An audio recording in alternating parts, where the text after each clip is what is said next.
Portal 1 came out in 2007 and was seen as another smash hit from our friends over at Valve, though at the time this was seen as a different type of game made by them. Here are my thoughts on Portal 1. When the game came out, Valve were mainly known for stuff like Half-Life, Counter-Strike, and of course Steam, which while we all see the impact Steam has now. Half-Life 1 and 2 at the time were seen as massive hits, as well as Counter-Strike, but when Portal 1 was shown off, there was a lot of intrigue as it was something completely different. It had that charm which is familiar with most Valve games. With Portal, it's a puzzle platform game where you go from room to room, solving puzzles while also having some platform elements, and it gets more and more difficult as you go on. As simple as it sounds, it's really fun as it makes you look at an area and think how to proceed. The story of Portal takes place in the Aperture Science Laboratories where you play as a silent protag known as Chell, and you take advice from GLaDOS who is heard throughout the game. One big thing with GLaDOS is the dialogue that you hear. There is a lot of humor which is told throughout, and of course humor is going to be subjective with everyone, but something which was a little bit left field is that the humor takes a dark twist. This isn't a super common thing, so hearing this was refreshing when going through the story. It did legit make me laugh a ton of times, which while it means it did its job well. Also, cake is a thing in this game, which has proven to be one of the greatest memes in gaming. In later parts of the story, GLaDOS gets paranoid and tries to fool you into thinking maybe you went the wrong way or you're getting stuck. Which of course is not true since getting from point A to point B is mostly easy. This is essentially the story of the game. Sure, there are a few background pieces throughout, but this is the main stuff that goes around. One thing though, which some may or may not realize, is there are very little cutscenes. Unless you count the parts where you go on the elevators. The flow of the story is well paced and it never really slows down to a halt at any point. The gameplay as mentioned is puzzle based where you go from room to room to reach the end. The main item you use is the portal gun where you fire a blue and orange portal. You step through one to go through where you put the other one. Nothing crazy, but as you play the game, it gets very complex. When you start off, it's basic, to the point where you can't even make portals yourself. They are just made for you, and you only have to worry about moving blocks on top of switches for doors to open. By the way, the switches for doors gimmick is very common throughout, and sometimes you have to deal with more than one switch in the room, so that's a thing. The game in general does tutorials very well. It tells you either exactly how to get through the room or gives good hints which are a little vague but also helpful. As you progress, you will find an orange pellet which you don't want to get in the way of. If you get in the way of it, you have to restart at the checkpoint. Luckily, the saving in this game is actually really good, so it's not that bad.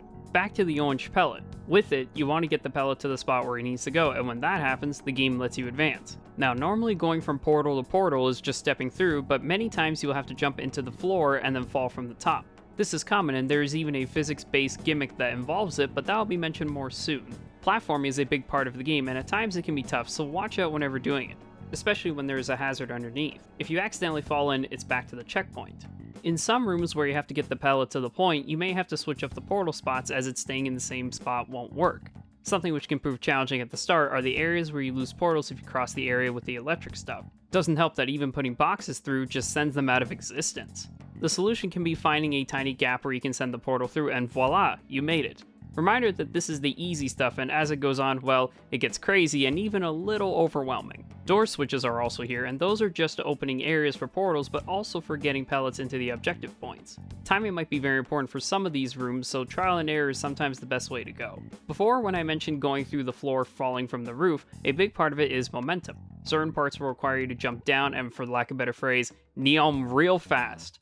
If you can grasp the concept quick, you can speed through some levels. There's even one that's dedicated to the concept. Something I love about the game is the fact that you can play it normally, or you can just speed run real fast with finding out ways to use certain mechanics as mentioned here.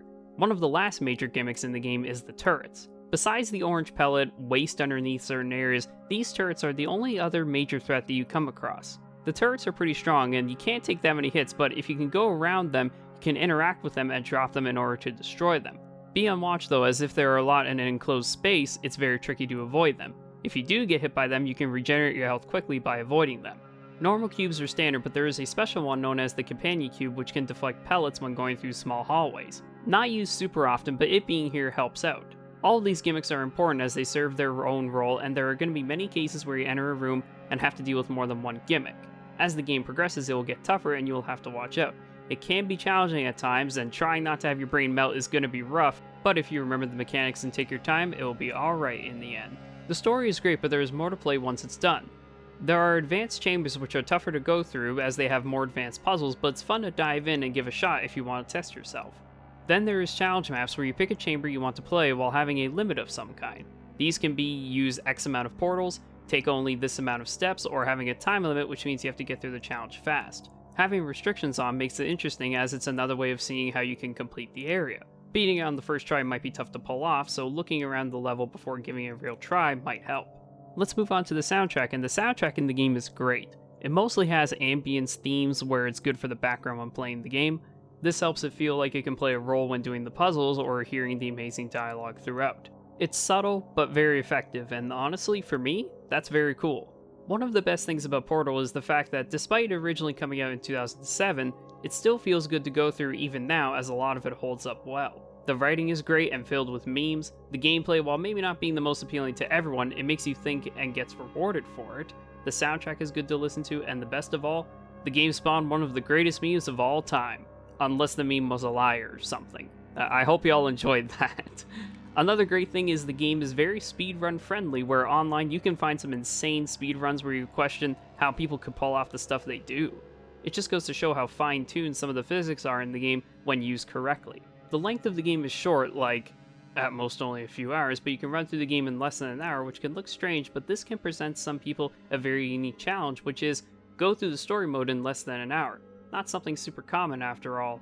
It's easy to see how Portal is very much loved by fans, and the only real negative to the game is maybe the fact that it's single player only with no co-op. The success of the game, however, did prompt a sequel that had co-op instead, which is widely regarded as one of the best features of the second game. It's safe to say that Valve did indeed hit it big with Portal. It was an interesting new thing at the time, and its impact still lasts to this day. Me personally, I was never the biggest fan of puzzle games, but this one really changed that, and I loved it. It was a fun time for sure. Thank you for all watching this review/discussion. If you want to see more reviews/discussions on games past and present, don't forget to subscribe. And if you want updates on when new videos are coming out, follow them socials. Once again, thank you for watching and have a fantastic day.